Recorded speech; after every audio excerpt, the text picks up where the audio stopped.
Atos capítulo 8, do verso 9 ao verso 24, um texto talvez um tanto longo, mas peço que os irmãos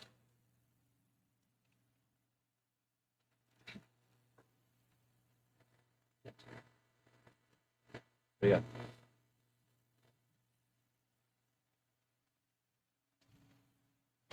Eu vou ler, os irmãos acompanhem a leitura. Ora, havia certo homem chamado Simão, que ali praticava mágica, iludindo o povo de Samaria, insinuando ser ele grande vulto, ao qual todos davam ouvidos, do menor ao maior, dizendo: este homem é o poder de Deus, chamado o grande poder. Aderiram a ele porque havia muitos iludira com mágicas. Quando, porém, deram crédito a Filipe, que os evangelizava a respeito do reino de Deus e do nome de Jesus Cristo, iam sendo batizados assim homens como mulheres. O próprio Simão abraçou a fé e, tendo sido batizado, acompanhava a Filipe de perto. E observando extasiado os sinais e grandes milagres praticados, ouvindo os apóstolos que estavam em Jerusalém, que Samaria recebera a palavra de Deus, enviaram-lhe Pedro e João, os quais, descendo para lá, oraram por eles para que recebessem o Espírito Santo. Porquanto não havia ainda descido sobre nenhum deles, mas somente haviam sido batizados em o nome do Senhor Jesus. Então lhes impunham as mãos e recebiam estes o Espírito Santo. Vendo, porém, Simão que pelo fato de imporem os apóstolos as mãos era concedido o Espírito Santo, ofereceu-lhes dinheiro, propondo: concedei-me também a mim este poder, para que aquele sobre quem eu impuser as mãos receba o Espírito Santo. Pedro, porém, lhe respondeu: o teu dinheiro seja contigo para a perdição, pois julgaste adquirir por meio dele o dom de Deus. Não tens parte nem sorte nesse ministério, porque o teu coração não é reto diante de Deus. Arrepende-te, pois, da tua maldade e roga ao Senhor, talvez te seja perdoado o intento do coração, pois vejo que estás em fel de amargura e laço de iniquidade. Respondendo, porém, Simão lhes pediu: rogai vós por mim ao Senhor, para que nada do que disseste sobrevenha sobre mim. Nós temos aqui uma personagem interessante que surge nessa história do início da igreja, nessa história onde os apóstolos estão responsáveis por pregar o evangelho, por lançar o fundamento da igreja, a doutrina. E então surge surge Simão, um homem, um mágico, que, como diz aqui no versículo 9, ora, havia certo homem chamado Simão, que ali praticava mágica, iludindo o povo de Samaria. Então ele praticava mágica. Já viram o Mr. M?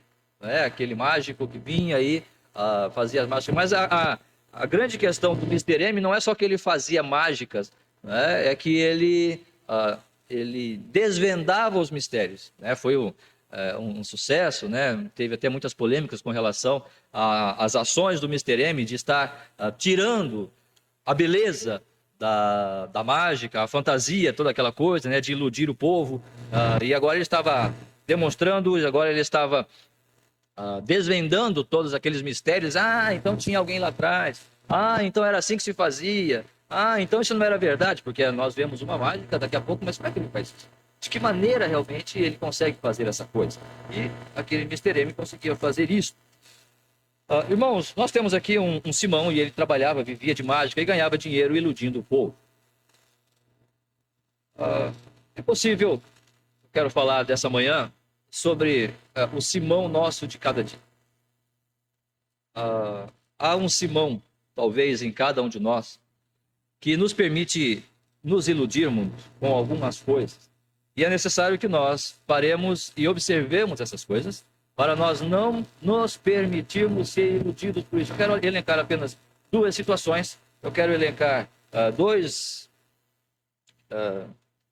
ensinamentos que eu percebi aqui, e que é necessário nós percebermos e verificarmos e praticarmos isso, atentarmos para isso, para que isso não venha a atrapalhar no desenvolvimento da nossa vida cristã, percebendo que a vida cristã pode ser, talvez, dirigida por meio de ilusões ou fantasias que não vai acontecer.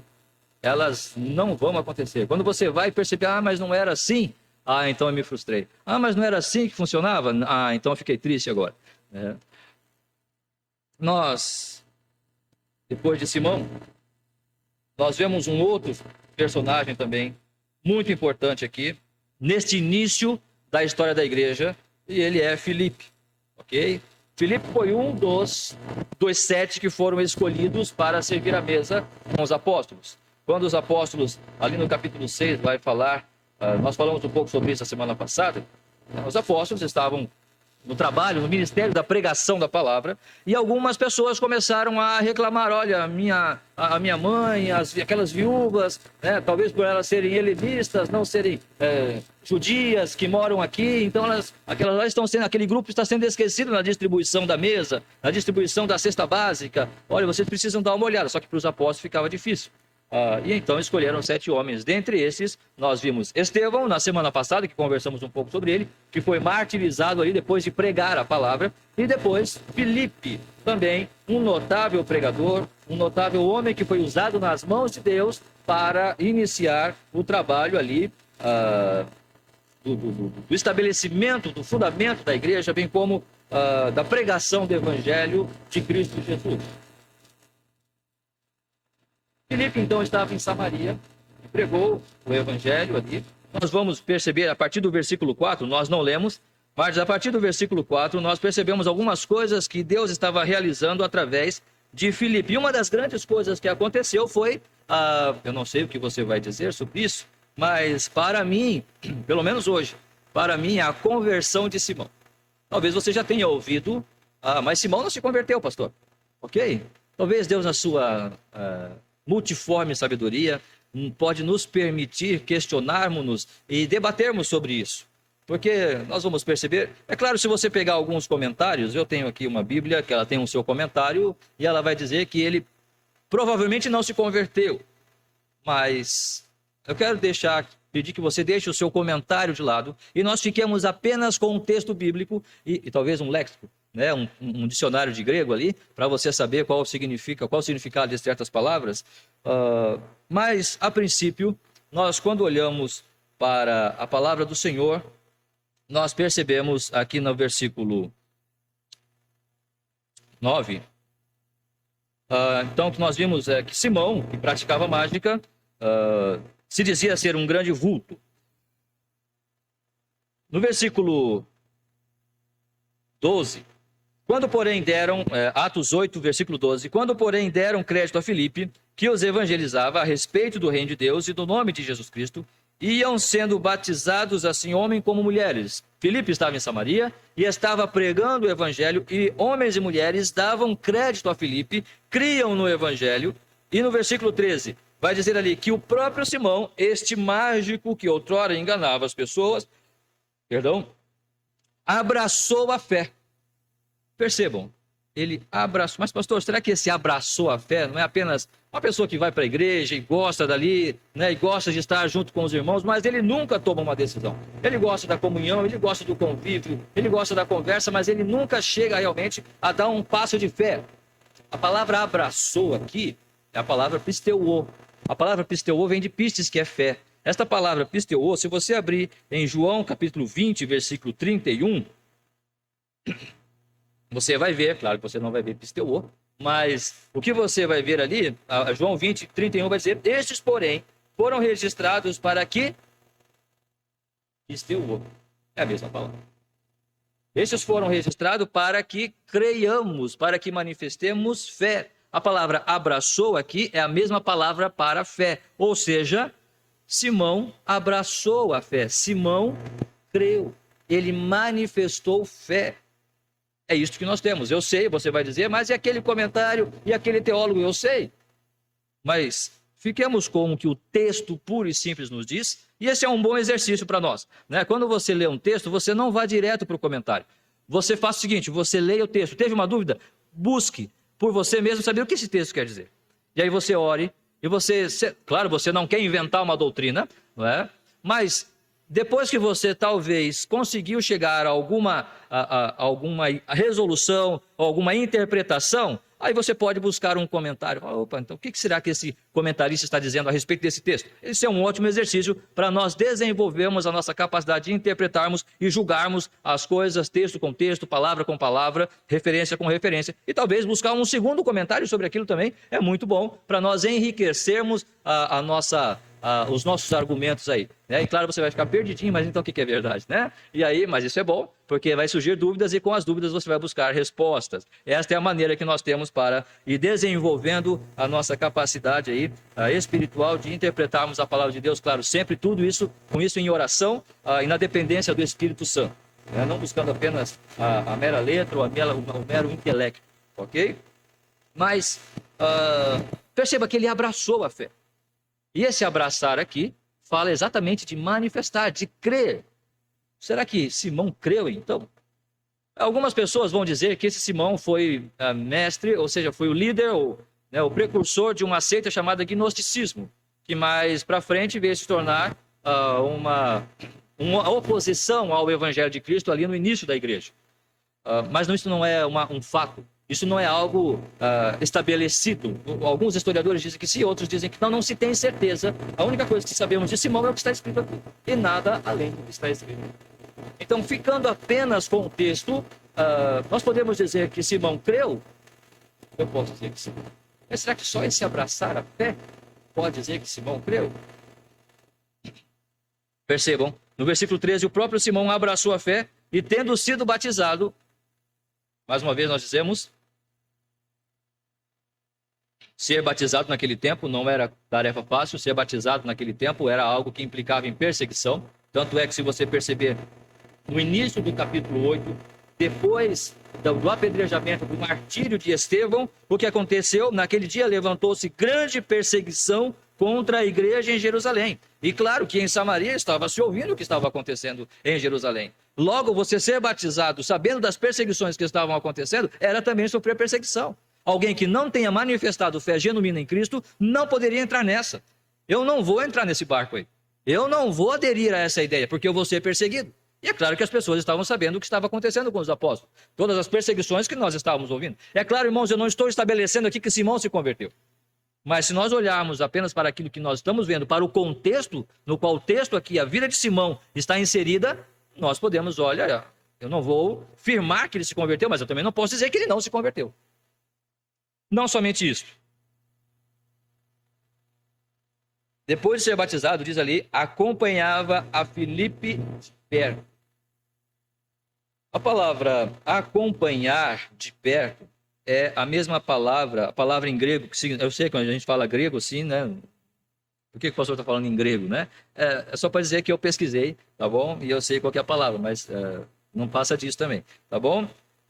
Proskarterel, essa é a palavra no grego, proskarterel. Sabe onde você vai encontrar proskarterel? É a mesma palavra de Romanos 12:12. Romanos 12:12.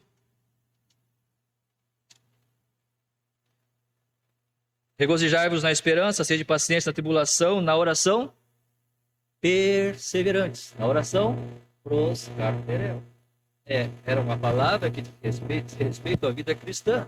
Simão não só abraçou a fé, ou seja, ele não só creu, como ele se batizou, e não só se batizou, como ele perseverou junto com Filipe.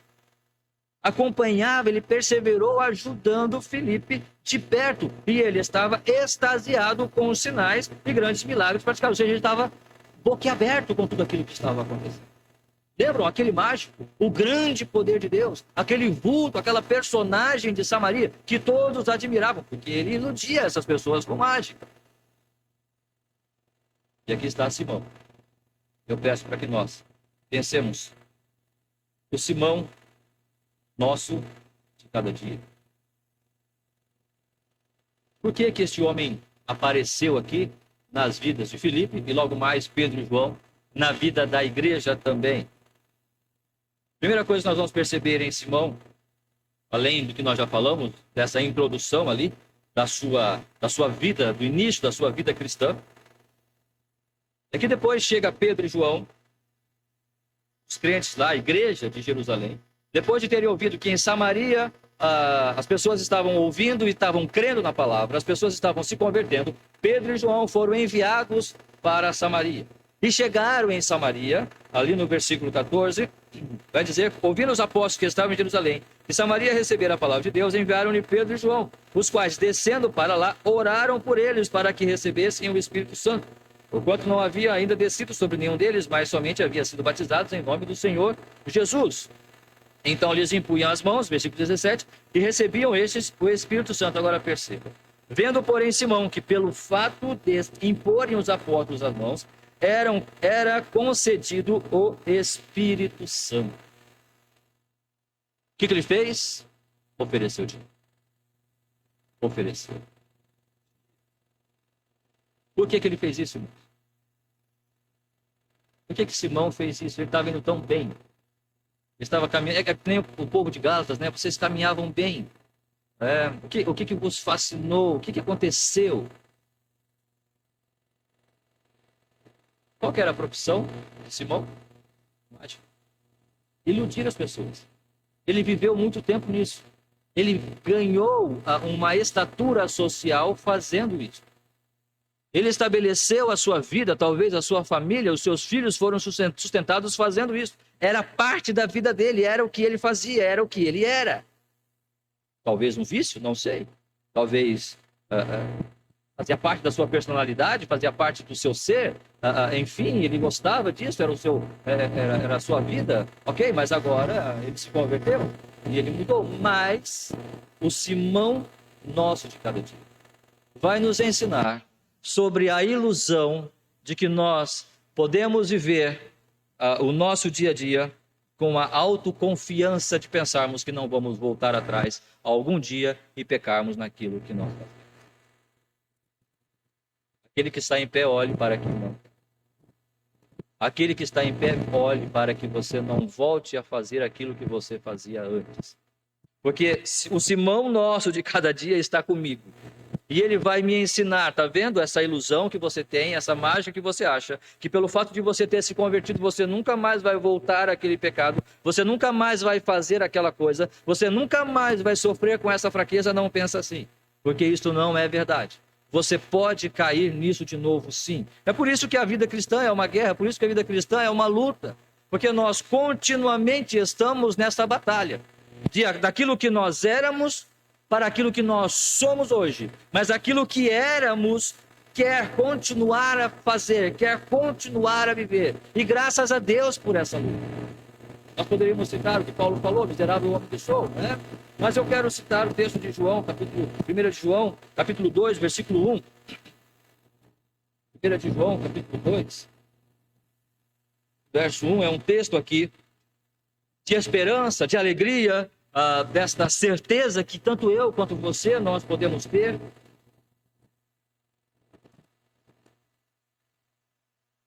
E essa orientação do apóstolo João para nós vai dizer: filhinhos meus, estas coisas vos escrevo para que não pequeis.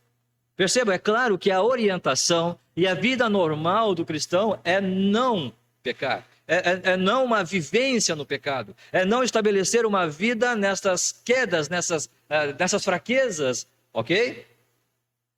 Mas, porém, entretanto, todavia, se alguém pecar, mostra que nós podemos pecar. Se todavia, naquele momento, você caiu, se naquele momento você fraquejou, se naquele momento o seu velho homem, aqueles seus velhos hábitos, o velho Simão, voltar e dizer assim: olha, vamos fazer de novo. Olha, vamos pensar assim de novo. Olha, vamos estabelecer aqueles velhos parâmetros. Vamos estabelecer aquelas antigas prioridades para nós.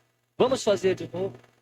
Se todavia isso acontecer, nós temos um advogado junto ao Pai, Jesus Cristo, o justo. Ele é a propiciação, verso 2, pelos nossos pecados. E não somente pelos nossos próprios, mas ainda pelos do mundo inteiro, falando do trabalho do Senhor Jesus Cristo. Quando em nós percebemos que estamos fazendo isso, e é necessário que percebamos, é necessário que nós entendamos que estamos fazendo, que nós estamos cometendo isso, então olhamos para nós mesmos e dizemos: Senhor, eu pequei. Senhor, eu caí novamente. Senhor, aquele velho Simão, aquele Simão que me iludia com a ideia de que, olha, eu posso viver sem pecar. Eu agora estou jejuando, eu agora estou lendo a Bíblia todo dia, então esse pecado não vai me incomodar mais. Agora, Senhor, eu estabeleci um propósito de ir todo dia à igreja, de ir todo domingo e dar o meu dízimo. Não é? Agora estou até lendo aquele livro sobre aquele determinado teólogo ali, e agora eu encontrei a doutrina correta, a doutrina verdadeira, então agora eu não vou pecar mais. Cuida. Olhe aquele que está em pé.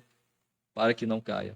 Porque este Simão, ele pode voltar. Porque mesmo sendo convertido, mesmo tendo abraçado a fé, mesmo estando perseverante num determinado ministério, nós podemos sim cair. Nós podemos sim, de alguma forma, errarmos. E Simão vem para mostrar isto. Simão aqui vem para quebrar esta ilusão, esta fantasia de que nós podemos andar sem pecar ou viver a nossa vida nesta autoconfiança pessoal e particular. Mas graças ao nosso Deus, que nós temos um advogado junto ao Pai, que ele intercede por nós. A grande diferença entre nós e o incrédulo não é que nós não pecamos, irmãos. Não estou liberando aqui para nós pecarmos constantemente, né? Mas não é que nós não pecamos ou não sejamos ou não tenhamos as nossas falhas, mas é que nós reconhecemos e sabemos a quem recorrer. E o nosso recorrer é ao nosso Senhor Jesus Cristo. Primeiro ensinamento, então, que este Simão nosso de cada dia vai nos dar, é de que nós não temos condições de viver esta vida sem em algum momento percebermos que eu estou querendo voltar àquele hábito, voltar àquela coisa, voltar a fazer aquela coisa que um dia eu fazia e que me afastou de Deus e que talvez de alguma forma quer me afastar de Deus novamente. O segundo ensinamento que nós temos aqui hoje, irmãos, está a nos ensinar a respeito da ilusão das realizações terrenas. Estávamos conversando, eu e Timóteo, foi quinta-feira, né? Estávamos conversando e falando um pouco filosofando, né? Sobre a igreja, sobre o ministério, sobre aquilo que pensamos, né? E percebam, Filipe, versículo 5 do capítulo 8. Depois de ter sido escolhido ou separado de forma magnífica, um entre os 7, né? Filipe, então, descendo à cidade de Samaria, anunciava-lhes a Cristo. As multidões atendiam unânimes às coisas que Filipe dizia, ouvindo-as e vendo os sinais que ele operava. Verso 7. Pois os espíritos imundos de muitos possessos saíam gritando em alta voz, e muitos paralíticos e coxos foram curados. Percebam no versículo 8. E houve grande alegria naquela cidade. Um homem fazendo essa bagunça toda aqui. Filipe, fazendo esse estardalhaço todo em Samaria. Claro que não era ele, sabemos, mas era Deus através dele. Imagine, irmão, irmã, se você for usada por Deus nesse momento para chegar em Blumenau. Voltemos aqui ao tempo passado, voltemos aqui à igreja primitiva, dentro daquelas características da igreja primitiva. Como já falamos, não é? Nós não podemos pegar o livro de Atos, estabelecer em cima desse livro uma doutrina. É necessário que nós entendamos que o livro de Atos foi escrito para um determinado momento. Então, você não pode esperar que o pastor Márcio, por mais que ele jejue, por mais que ele ore, por mais que ele se enclausure, ele vai virar um santo e os coxos vão sair andando. Nós não cremos dessa forma, né? Os paralíticos vão ser curados, os espíritos imundos vão sair. Isso não vai acontecer porque são dias diferentes. Nós temos a palavra do Senhor hoje e a palavra de Deus está dizendo, porque pela graça sois salvos por meio da fé, e isso não vem de vós, é dom de Deus. Esta palavra está escrita e Deus a preservou para nós hoje. Nós não precisamos de sinais. É necessário que as pessoas creiam na palavra do Senhor. Naqueles dias, Filipe não tinha um texto bíblico. Filipe não tinha Efésios 2:8, Romanos 5:8. Filipe não tinha isso. Filipe tinha apenas a sua palavra e o seu mandato, ele de mãos abanando. Ele não podia levar a lei, porque a lei já não servia mais para estabelecer a igreja. Como é que ele ia provar que Deus estava enviando ele? Se não pelos sinais. É claro. Era pelos sinais que Deus iria manifestar ou tornar legítimo e genuíno o ministério de Filipe, e de Pedro, e João, e tantos outros, e próprio Paulo. Porque eles não tinham esses textos que nós temos hoje. Hoje nós temos a palavra completa em nossas mãos para dizer, olha, é necessário que você se converta, é necessário que você entregue a sua vida a Cristo Jesus e você receba Ele como Senhor da sua vida. Se a pessoa crer, amém. Se ela não crer, entre ela e Deus. Eu não preciso ficar preocupado esperando que Deus realize um sinal. Mas enfim, fechando o parênteses aqui, imagine você sendo usado por Deus aqui em Blumenau para fazer coisas extraordinárias. um ministério magnífico, ao ponto de alguém dizer: e houve grande alegria na cidade de Blumenau, porque você estava lá.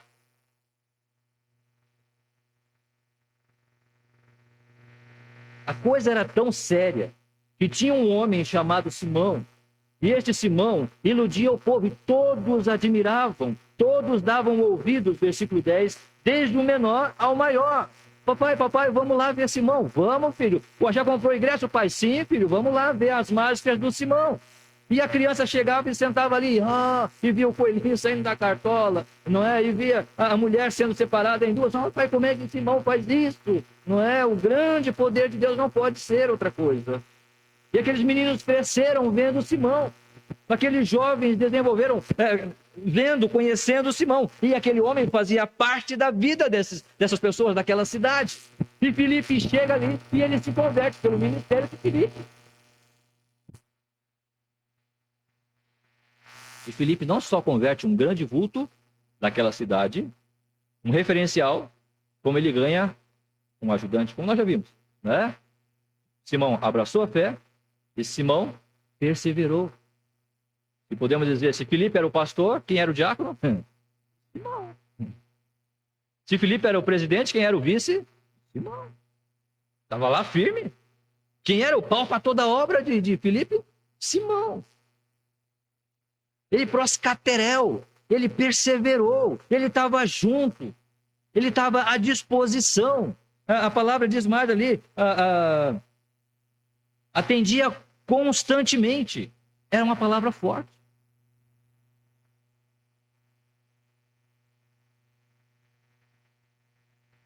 Mas eis que surge Pedro e João.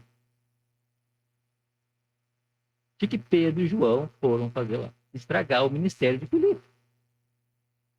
Imagine a amizade que havia entre Filipe e Simão. O que tinha que Pedro e João se meter lá em Samaria? Talvez você vai ler aqui, mas realmente por quê? Por que Pedro e João tinham que ir lá? Percebam que Filipe não era apóstolo.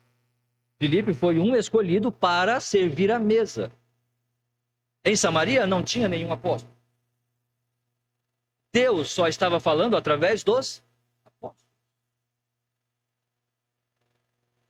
Era necessário que um apóstolo, 2 ou 3, fossem a Samaria. Depois que eles perceberam que os samaritanos estavam ouvindo o evangelho e crendo, era necessário que um apóstolo, aquele que foi realmente separado por Deus, fosse até a Samaria e impusesse as mãos, dizendo: olha, é através de nós que Deus está fazendo esta obra, para estabelecer um vínculo com Jerusalém, para estabelecer um vínculo com os apóstolos, para estabelecer um vínculo com aqueles que Deus tinha separado, que eram tinham legitimamente sido chamados por Deus, aqueles que andaram com Cristo, para que o evangelho não se tornasse uma coisa de qualquer, uma coisa feita à moda, vamos embora. Uma coisa feita à moda, o que você quer assim? Tá, façamos assim. Você quer azul, então o seu evangelho é azul. O seu evangelho é vermelho, então o seu vai ser vermelho. O seu é amarelinho, então vamos com um amarelinho ali. Não, o evangelho tem uma doutrina, ele tem um fundamento. E quem é o responsável por lançar esses fundamentos? Os apóstolos. Então vocês têm que ouvir os apóstolos. Vocês, Samaria, vocês têm que ouvir aqueles homens, vocês vão ter que esperar. E eles vão vir de Jerusalém até Samaria para impor as mãos sobre vocês. E aí sim, vocês vão entender verdadeiramente o Evangelho quando o Espírito Santo descer sobre vocês. E dentre esses estava Filipe. E eu não sei porquê, Simão achou ou encontrou a liberdade de perguntar para Pedro, ou pedir para Pedro: Pedro, me dá esse poder aí, quanto é que você quer? Eu tenho um dinheirinho no banco ali, ó. Eu falo, tem Pix? Tem Pix? Passa um dinheirinho aí rapidinho. Deposito na tua conta aí, fica tudo certo. E você me dá esse poder aí. Porque, olha, eu trabalhava com esse negócio de mágica, conheço mais ou menos. Eu sei que vocês são bons na coisa, vocês são bons nesse negócio aí. Mas eu quero aprender, me mostra como é que é esse negócio aí, qual que é a manha aí, né? Aí Pedro fez o quê? Você espera aí que eu vou lá falar com você. Ok? Vou fazer uma conferência com ele aqui. Vai ver com a maneira mais sábia de lidar com você, de responder a sua pergunta. Vou lhe fazer uma reunião ali com alguns irmãos e vamos orar e jejuar para nós vermos como é que eu posso responder para você sobre essa coisa. Certo, irmãos? Versículo 20. Pedro, porém, lhe respondeu: o teu dinheiro seja contigo para a perdição, pois julgaste adquirir por meio dele o dom de Deus. Não tens parte nem sorte nesse ministério, porque o teu coração não é reto diante de Deus. Arrepende-te, pois, da tua maldade e roga ao Senhor, talvez te seja perdoado o intento do coração, pois vejo que estás em fel de amargura e laço de iniquidade. Palavras suaves, não? Talvez a minha entonação aqui foi um pouco dramática, né? Mas eu não posso ver Pedro falando de forma com outra entonação aqui, não.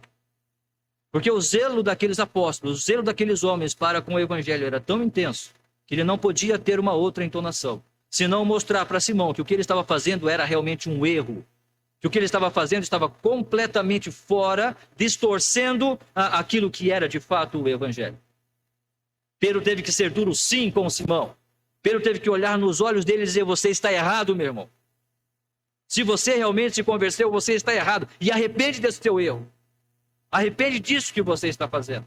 Pedro vai dizer aos apóstolos na sua carta, dizendo: o cão voltou ao seu vômito. E talvez Pedro poderia ter dito isso para Simão: é isso que você quer fazer? Voltar ao seu vômito?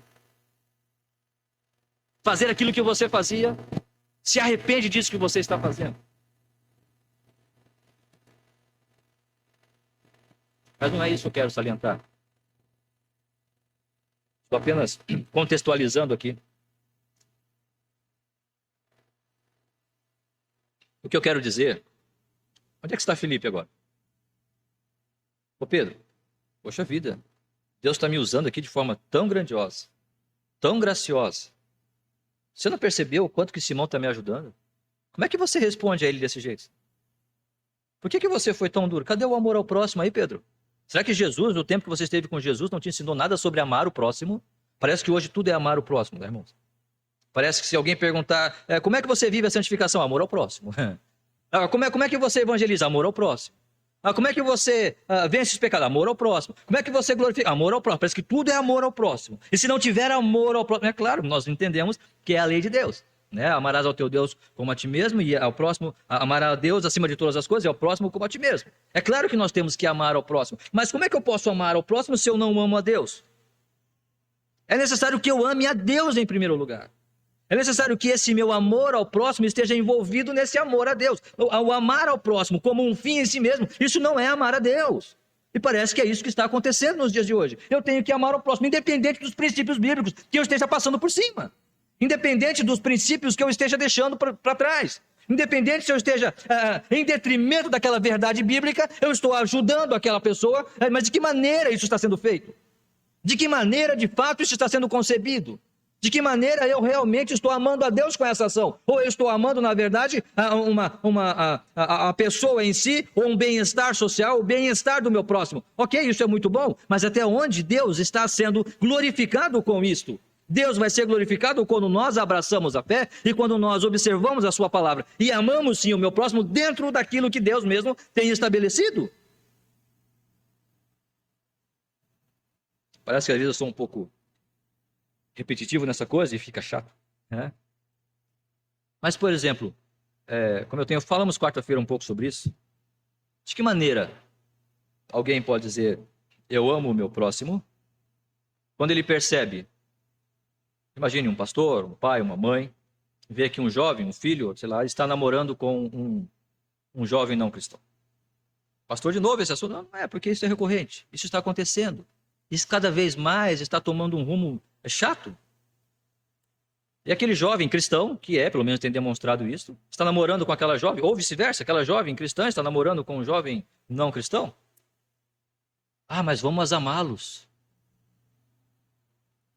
E a maneira de amar é deixar aquele relacionamento. A maneira de amar é deixar que aquela coisa permaneça, para que então o incrédulo, o jovem incrédulo venha a se converter. Através desse amor, irmãos. E o que a palavra do Senhor nos diz? Eu vou estar amando. Qual é a nossa responsabilidade com aquela alma que não conhece a Cristo? Qual é a responsabilidade daquele jovem ou daquela jovem que conhece, que professa a fé? Que amor está manifestando com aquela alma? Não é a pessoa ser bonitinha, não é ser inteligente, se trabalha, essa não é a questão. A questão é qual é o amor para com a alma daquela vida? que está sendo ali iludida com a ideia de que ela pode vir a Cristo através do pecado, através de passar por cima ou de burlar um princípio bíblico. A menos que alguém prove para mim que eu estou errado, que não é um princípio bíblico. Até agora ninguém conseguiu. Mas isso está cada vez mais lindo. Deixa namorar, deixa seguir. Porque, afinal de contas, o amor não vai. Este amor não vem de Deus. Este amor não é real, não é divino porque não é bíblico. Os irmãos percebem isso? Os irmãos entendem isso e podemos falar isso, podemos colocar muitas outras coisas. Graças a Deus, que em muitos momentos e situações isso pode vir a acontecer, o incrédulo pode vir a tornar-se um cristão e reconhecer a fé. Graças a Deus por isso. Pela graça de Deus. Mas não é regra.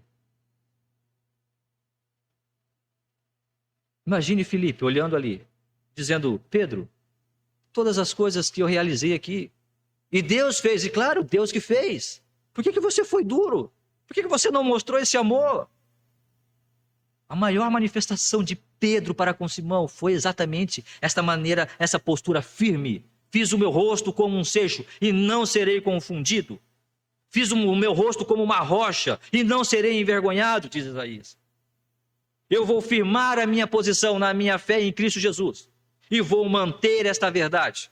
Não porque eu sou bom ou porque eu sei, mas é porque Deus me mostrou esta verdade. E essa verdade está na sua palavra. E por amor a você, Simão, por amor a você, eu tenho que ser um pouco duro com você, Simão. Eu tenho que ser duro comigo, tenho que ser duro com você. Não é porque eu não te amo. Agora imagine Filipe. Ele olha para tudo isso e fala: poxa vida, tinha um diácono aqui, poxa, pau para toda obra, né? Eu podia contar com ele, e ele era um bom participador, colaborador, até financeiramente. Se ele podia dar dinheiro para pegar, né, para receber esse poder, é claro que ele contribuía financeiramente. A ilusão, irmãos, de que a nossa jornada aqui nessa terra vai ser perfeita, ela é mentirosa. Porque nós podemos pensar que o meu ministério agora aqui vai ser perfeito. E nós vamos trabalhar e nós vamos fazer, né? Nada contra nós termos projetos ou termos ideias, né? O coração do homem faz planos, mas a resposta certa vem do Senhor. O grande problema não está nos projetos, mas é o quanto nós estamos atrelados a isso. O quanto que nós estamos firmados nisso. O quanto que a minha esperança, a minha confiança e a minha fé está firmada, estabelecida, alicerçada nessas coisas. No sucesso do projeto que eu estabeleci. Filipe, com certeza, tinha um projeto ali, viu as coisas acontecendo, agora eu vou fazer. Não é uma igreja aqui, a igreja de Filipe dos últimos dias, fechou. Tem a cidade toda praticamente, vai estar comigo. E Simão, meu diácono aqui, é meu parceirão, está tudo certo. E Pedro veio e quebra tudo isso. Pedro veio e estragou isso aí tudo. Nós não sabemos mais sobre Simão o que aconteceu. Mas o nosso Simão de cada dia nos mostra da ilusão das realizações terrenas. Em algum momento, esse Simão vai se manifestar. E de alguma forma, ele será repreendido. E nós vamos perceber que eu preciso continuar estabelecendo a minha confiança única e exclusivamente no Senhor Jesus Cristo. É só nele. Irmãos, a sua família não é perfeita. O seu esposo não é perfeito. A sua esposa não é. O seu trabalho não é perfeito. A sua igreja não é perfeita. O seu pastor não é perfeito. Essa comunidade que aqui está sentada e logo mais aqueles que vão estar à noite, nós não somos perfeitos. E se nós estabelecermos ou determinarmos para nós que nós só vamos estar naquela igreja pela sua perfeição, nós não vamos estar em igreja nenhuma. Nós não vamos parar em lugar nenhum. Nós nunca vamos estar felizes na nossa família. Eu nunca vou estar feliz com os meus pais. Eu nunca vou estar feliz na minha escola. Eu nunca vou estar feliz no meu trabalho. Porque eu quero aquela coisa perfeita, mas isso não existe. E Filipe talvez poderia ter pensado isso, mas eu estabeleci algo perfeito aqui. Deus me usou para algo maravilhoso. E realmente estava acontecendo grandes coisas. Mas quando Pedro e João vieram, quebrou aquilo. E ele machucou um membro fiel seu. O que Filipe fez? Sabe o que Filipe fez? A partir do versículo 26 você vai ver o que Filipe fez. O anjo do Senhor falou a Filipe dizendo: dispõe-te e vai para o lado do sul e prega lá para um eunuco que você vai encontrar no deserto lá. E lá no deserto, Filipe encontra o eunuco e prega para ele e ele se converte. Você acha que Filipe ligou? Você acha que Filipe ficou com um beicinho? Quando o Pedro veio e maltratou meu membro e não vou também mais não. Não. O que é, Senhor? Mas eu estou indo agora para lá. É essa a tua vontade, mas eu estou indo. Se Pedro errou, é o Senhor com ele. Se Pedro falhou, é com ele. Se Simão errou, é o Senhor com ele. O que eu tinha que fazer nessa cidade eu fiz. Agora eu vou para Azoto, eu vou para o deserto, eu vou para outro lugar, eu vou para qualquer outro lugar que o Senhor me mandar e eu vou continuar pregando a sua palavra. Eu vou continuar vivendo a vida cristã. Nada é perfeito. A minha vida não é perfeita. Eu não posso estabelecer um ministério com realizações terrenas nessa vida. Porque o meu Simão de cada dia vai me dizer isso. A minha esperança está em Cristo, não nas coisas que acontecem no nosso dia a dia, para me tornar importante ou me dar um renome. Filipe disse não. Pedro veio, falou o que tinha que falar e está tudo certo. Deus me usou em Samaria, amém, está tudo certo. Bora para o deserto agora. Tem mais gente para nós ganharmos. Tem mais coisa para fazer. Irmãos, o nosso Simão do dia a dia nos mostra desta ilusão da autoconfiança em nós mesmos. E um dia ele vai se manifestar, querendo ou não. Esse velho homem, esse velho eu, o velho Márcio, um dia vai se rebelar contra as verdades do Senhor. Mas é necessário que eu perceba isso. Por mais que eu seja convertido, por mais que eu esteja em Cristo, por mais que um dia eu tenha manifestado a minha fé no Senhor Jesus, um dia ele vai se manifestar. E eu preciso lutar, e preciso repreender isso severamente, para que ele não tome forma de novo. E vai nos ensinar da ilusão das realizações terrenas. Filipe não se iludiu, mas sabemos que nós podemos cair nessas realizações de ser grande, de ter, de ser, de fazer e de acontecer. E querer a família, e querer o filho. Não estou dizendo aqui, claro, que nós podemos abraçar o pecado, não é isso. Mas é olhar para as nossas famílias, percebendo o erro, e orar, dobrar os nossos joelhos. E, Senhor, o que eu tenho que fazer é isso? Vou fazer. É orar pela minha família, é viver uma vida cristã, é viver uma vida que agrada ao Senhor. É isso que eu vou fazer. E se em tudo isso nós pecarmos ou cairmos, Senhor, eu quero confessar e quero recorrer ao meu advogado que está junto do Pai, o Senhor Jesus Cristo, para a tua honra e para a tua glória, eu possa retornar à minha vida. Caí sim, errei sim, fui iludido, talvez sim pelo Simão que habita em mim, mas pela tua graça, voltar à sensatez, despertar para as verdades do teu evangelho, para as verdades da vida cristã, das tuas doutrinas e do viver cristão que o Senhor mesmo quer para cada um de nós. Que Deus nos abençoe neste dia, nos abençoe nesta semana e possamos não ser iludidos por esse Simão de cada dia que está em mim e em cada um de nós. Vamos orar? Vamos ficar em pé, irmãos? Vamos orar e terminar o nosso culto desta manhã. Muito obrigado a Deus. Nós louvamos ao Senhor pela tua palavra. Obrigado pela vida de Simão. Se converso ou não, não sabemos. O Senhor não nos deixa claro isto, mas o fato é que ele chegou ali, aquele homem chegou ali para mostrar o quanto nós precisamos ser duros conosco mesmo, ser duros com o nosso próprio pecado. E mostrar também a Deus que não podemos estabelecer para nós mesmos, ou fazer para nós mesmos metas e realizações humanas ou terrenas. Porque tudo que fazemos, tudo que estamos construindo é para a glória eterna. Abençoa-nos, ó Deus, para que pensemos assim a cada dia mais. Cresçamos nesse pensamento, no nosso trabalho, nos nossos estudos, junto à nossa família. Mas sabendo que os tesouros que estamos juntando é realmente para a vida eterna, para a vida celeste. Muito obrigado por cada irmão, por cada família que aqui chegou nesta manhã. Abençoa-nos, ó Deus, dá-nos a tua graça. Também abençoe o culto à noite, logo mais. O Senhor esteja nos dando também o teu favor. Abençoa-nos nessa semana, em tudo que fizermos no nosso trabalho, que possamos encontrar a alegria do Senhor em todas as nossas realizações. E tudo que fizermos seja realmente para a tua honra e glória. Nós oramos e agradecemos em nome de Cristo Jesus. Amém.